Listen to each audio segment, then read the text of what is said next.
Assalamualaikum warahmatullahi wabarakatuh. Apakah Anda sering merasa malas, bosan, atau tidak bersemangat untuk belajar?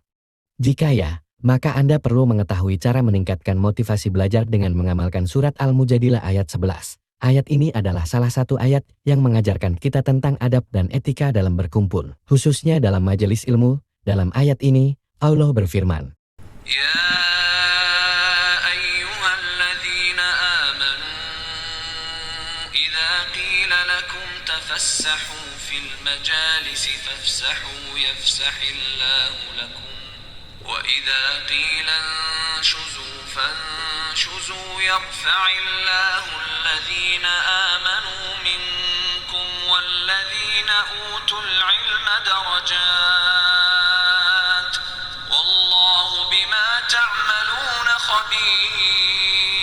Hai orang-orang beriman, apabila dikatakan kepadamu, berlapang-lapanglah dalam majelis, maka lapangkanlah, niscaya Allah akan memberi kelapangan untukmu, dan apabila dikatakan, berdirilah kamu, maka berdirilah. Niscaya Allah akan meninggikan orang-orang yang beriman di antaramu dan orang-orang yang diberi ilmu pengetahuan beberapa derajat, dan Allah Maha mengetahui apa yang kamu kerjakan. Ayat ini mengandung beberapa hikmah yang berkaitan dengan motivasi belajar, antara lain.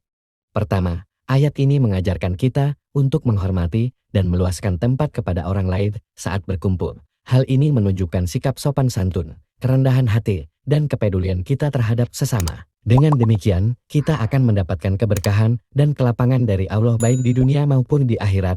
Keberkahan dan kelapangan ini akan membantu kita untuk belajar dengan lebih mudah, lancar, dan menyenangkan. Kedua, ayat ini mengajarkan kita untuk menaati perintah Allah dan Rasul-Nya. Apabila kita diminta untuk berdiri dari majelis, misalnya untuk melaksanakan salat, maka kita harus segera berdiri dan melakukannya. Hal ini menunjukkan sikap taat, disiplin, dan tanggung jawab kita terhadap kewajiban-kewajiban kita. Dengan demikian, kita akan mendapatkan penghargaan dan ketinggian derajat dari Allah, baik di dunia maupun di akhirat.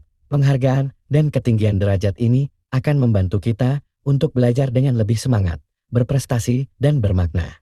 Ketiga, ayat ini mengajarkan kita untuk menyadari bahwa Allah Maha mengetahui segala perbuatan kita. Apapun yang kita lakukan, baik yang terlihat maupun yang tersembunyi, Allah pasti mengetahuinya. Hal ini menunjukkan sikap takwa, jujur, dan ikhlas kita dalam belajar. Dengan demikian, kita akan mendapatkan kesaksian dan keselamatan dari Allah, baik di dunia maupun di akhirat.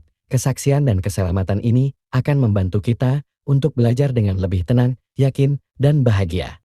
Dari ketiga hikmah di atas, kita dapat menyimpulkan bahwa mengamalkan surat Al-Mujadalah ayat 11 dapat meningkatkan motivasi belajar kita. Dengan motivasi yang tinggi, kita akan mampu menghadapi tantangan, mengatasi hambatan, dan mencapai tujuan belajar kita. Semoga Allah memberikan kita taufik dan hidayah untuk mengamalkan ayat ini dan ayat-ayat lainnya dalam kehidupan kita. Amin.